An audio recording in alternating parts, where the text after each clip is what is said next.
Before modern technological advancements, nearly every individual relied on directly working the land to survive.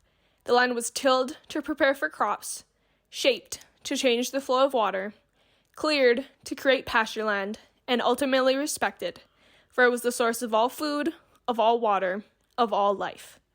As times have changed, as food and water have become more readily available and convenient to access, each and every one of us no longer rely on the land directly to survive. We rely on farmers, on ranchers, and on those who work the land. It all begins with stewardship of the land, and the stewardship of the land is perpetuated through those who work it.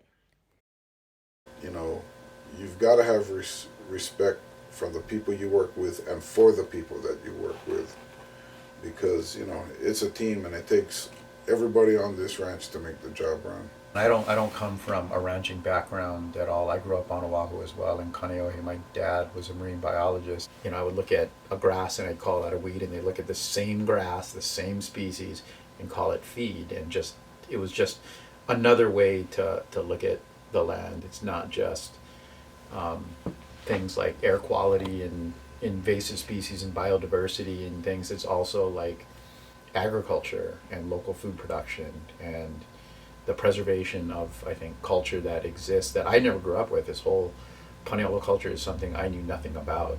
Culture, specifically the Paniolo culture, has shaped these islands that we know and love. Knowledge is passed on from generation to generation and preserved through time. We grew up as ranchers, and my dad was our trainer. We are farmers of grass and land and the ecosystem, and it's so important. We need all of those things to survive.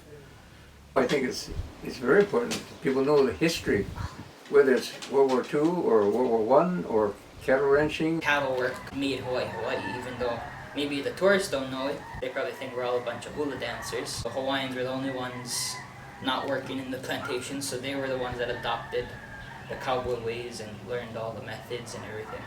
And from there now you have Portuguese and Chinese and Japanese and Spanish, and that's what's made us who we are today. It's not about just taking, you gotta give. You know, you gotta put back into the land what you take out. Though times are changing and the world rolls on, we must never forget our history and our culture.